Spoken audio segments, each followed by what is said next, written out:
खून बंद होने के बाद सारिम अपने ऊपर हंसता रहा और वो सोचता रहा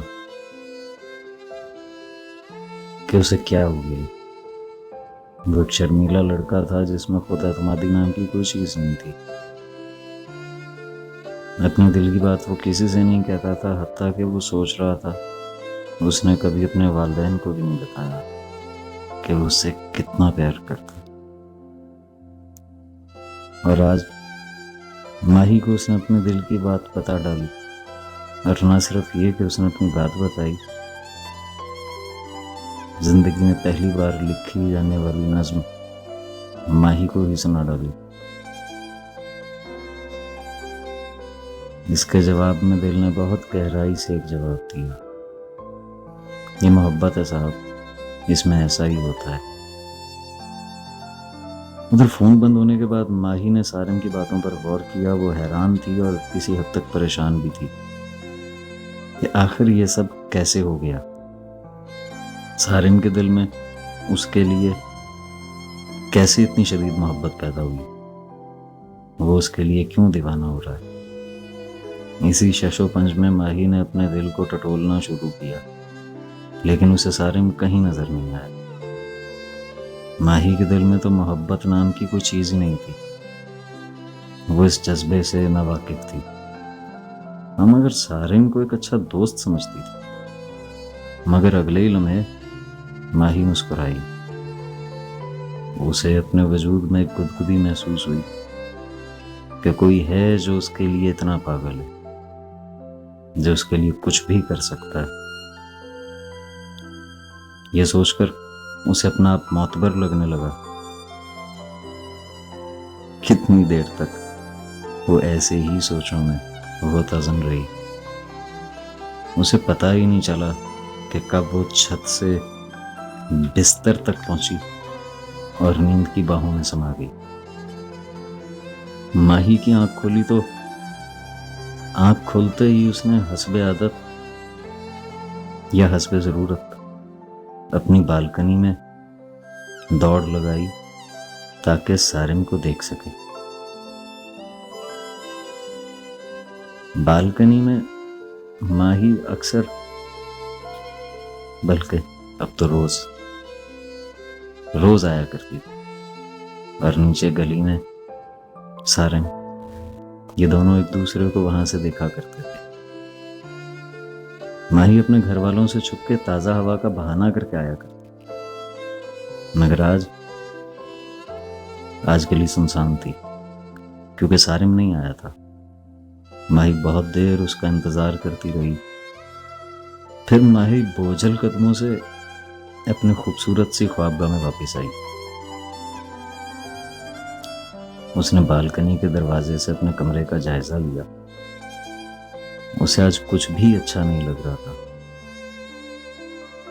क्योंकि आज उसने अपने दोस्त को देखा ही नहीं था। इसी इंतजार में सुबह से शाम हो गई, मगर सारिम नजर नहीं आया। वो अपने दोस्त को याद कर रही थी। तरह तरह के वसवसे उसे घेर रहे थे कि कमरे में किसी के चलने की आवाज आई। इससे पहले कि माही पलट कर देखती, उसे अपने शानों पर एक हाथ महसूस हुआ और वो बेख्तियार बोली, बाबा। ये सरमत साहब थे, एक कामयाब बिजनेस पर्सन, माही के बाबा। माही सोफे से उठी तो उसके चेहरे पर शर्मिंदगी और हिचकिचाहट के आसार देखने लायक थे। खुद को संभालते हुए बोली, बाबा, आपने ऐसे ही जहमत की यहाँ आने की, मुझे बुलवा लेते किसी को भेजकर। वो मसनूई खफगी से बोली, मैंने कितनी दफा कहा कि आपकी जहमत मुझे शर्मिंदा कर देती है। तभी सरमत साहब ने माही को गले लगाया, माथा चूमा, बेटी की सतात गुजारी पर मुस्कुराते हुए बोले, तुम्हें पता है आज मेरा दिल सुबह से एक बार भी नहीं धड़का। पता है क्यों? क्योंकि मेरी धड़कन कमरे में कैद है। क्या तुम्हारी तबीयत तो ठीक है ना? बाप की मोहब्बत और शफकत की गर्मी महसूस करते हुए माही सब कुछ भूल गई और मस्ती में धड़कते हुए दिल की तरह चहकती हुई बोली, जी बाबा, मेरे सर में दर्द था मगर आपके सीने पर सर रखने से सब सही हो गया।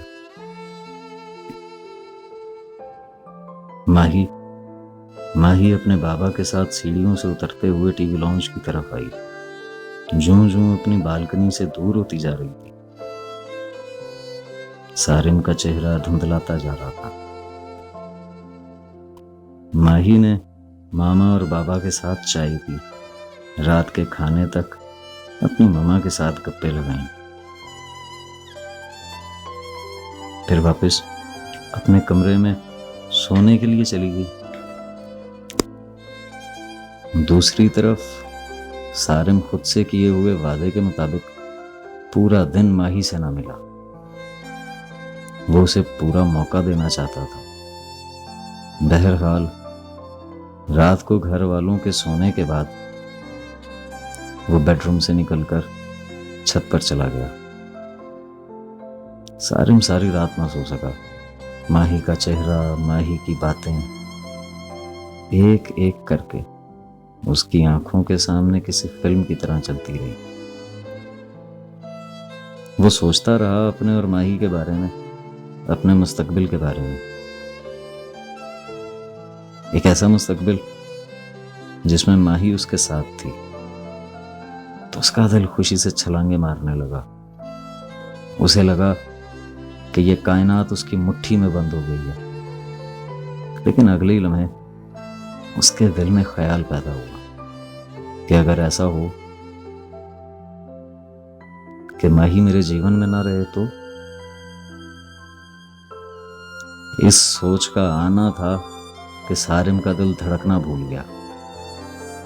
सांस बंद होने लगी, आंखें फैलने लगी, चेहरा सफेद लट्ठे की तरह हो गया। उसने पूरी छत पर नजर दौड़ाई।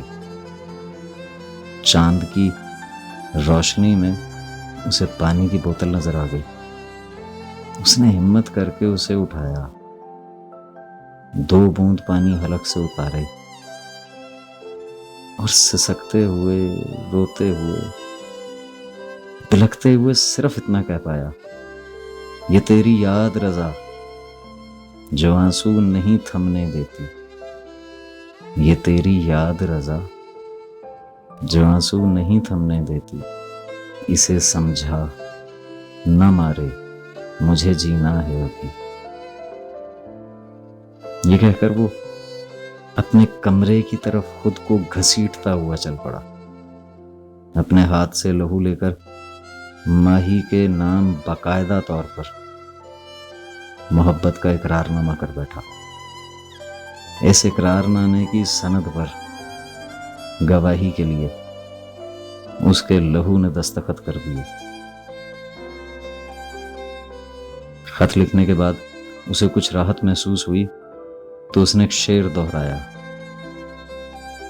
हाँ, जज्बात किरतास पे आ ही जाएं तो अच्छा है रजा, वरना दिल ही तो है, दर्द से फट ना जाए कहीं। अचानक उसके दिल ने पुकारा, सारिम, तुम महबूब और मुहिब के सफर से निकलकर आशिकों की बस्ती में आ गए हो। आशिकों की इस बस्ती में तुम्हें खुशामदीद कहा जाता है। ये मस्ती इश्क की करम नवाजियां हैं, वगरना न लड़खड़ाए थे कभी, न डगमगाए थे कभी। जी हाँ सामीन, सारिम को माही से इश्क हो चला था। और इधर माही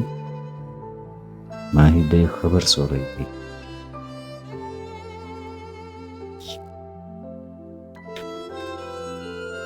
ऐ मेरे दिल, सुन तो सही वो किस्सा-ए दर्द, वो मरसिया, वो मसाइब, उजड़ते हुए, बिखरते हुए, जलते हुए इस आशिक की कहानी, जो तेरी जात से हम इस हालत को आए हैं, ना जीते हैं ना मरते हैं, पल पल यूं ही तरसते हैं, मगर मगर तुझे फुर्सत ही कहाँ अपने मशागल से कि मेरा हाल भी पूछे, मेरी जात को खोजे।